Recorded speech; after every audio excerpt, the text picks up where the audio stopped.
Kalian pasti pernah dengar istilah nikah siri? Istilah ini sering banget jadi perbincangan, terutama di kalangan yang ingin menikah tapi menghadapi hambatan tertentu. Tapi tahukah kalian apa sebenarnya arti nikah sirih dan risiko apa yang datang bersamanya? Tapi sebelum kita melanjutkan ceritanya, sebaiknya teman-teman like dan subscribe dulu videonya. Jika sudah, ayo kita lanjutkan ceritanya, let's go.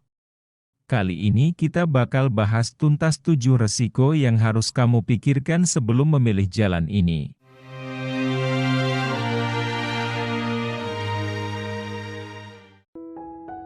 Jangan skip ya, karena risiko ketujuh mungkin bikin kamu berpikir 2 kali. Resiko yang pertama. Apa itu nikah sirih?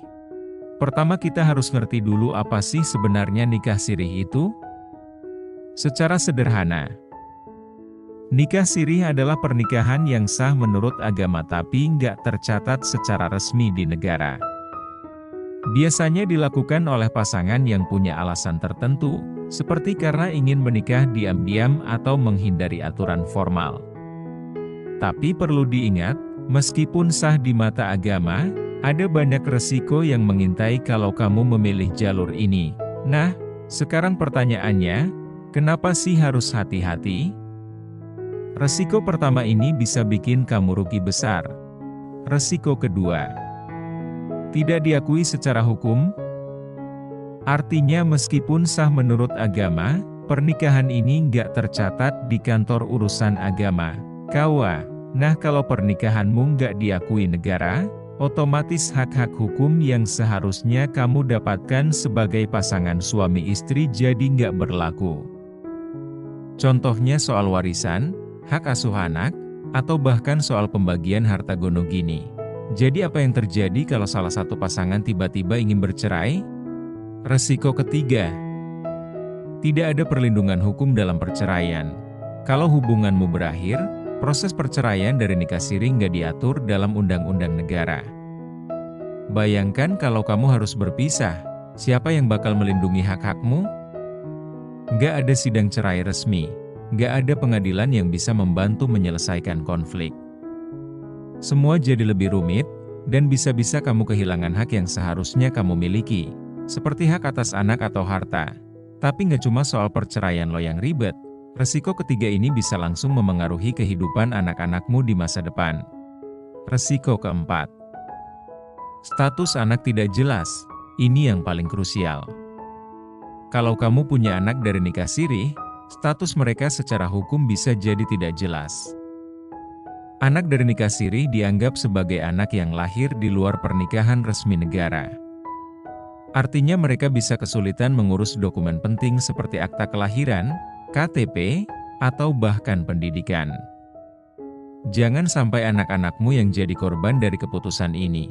Gak kebayangkan? Tapi tunggu dulu, resiko keempat ini juga bisa bikin kamu kesulitan di masa depan. Resiko kelima, sulit mengurus dokumen resmi. Ketika kamu butuh dokumen resmi, misalnya untuk urusan visa, bank, atau keperluan lainnya, namun pernikahanmu nggak tercatat di negara. Kamu mungkin harus menghadapi birokrasi yang panjang dan rumit.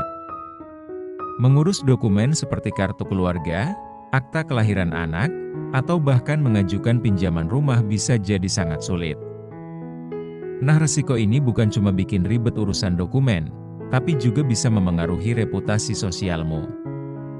Resiko kelima ini wajib kamu pikirkan. Resiko keenam. Dicap negatif oleh masyarakat. Meskipun nikah sirih sah menurut agama, nggak semua orang bakal paham atau menerima hal itu. Kamu bisa saja menghadapi stigma sosial, terutama jika orang-orang tahu bahwa pernikahanmu nggak tercatat secara resmi. Di mata sebagian orang, kamu bisa dianggap nggak menikah secara benar, yang bisa mempengaruhi reputasi kamu di lingkungan sekitar. Tapi tunggu dulu. Stigma sosial mungkin masih bisa diatasi, tapi bagaimana dengan resiko keenam ini yang terkait hukum pidana? Resiko ketujuh. Terjerat kasus hukum, terutama poligami. Resiko ketujuh ini lebih serius lagi. Jika kamu menikah siri dalam konteks poligami, bisa jadi kamu malah berurusan dengan hukum. Di Indonesia, poligami harus memenuhi syarat-syarat tertentu dan diizinkan oleh pengadilan. Nah, kalau kamu melakukannya tanpa izin, apalagi secara sembunyi-sembunyi, kamu bisa terkena jerat hukum.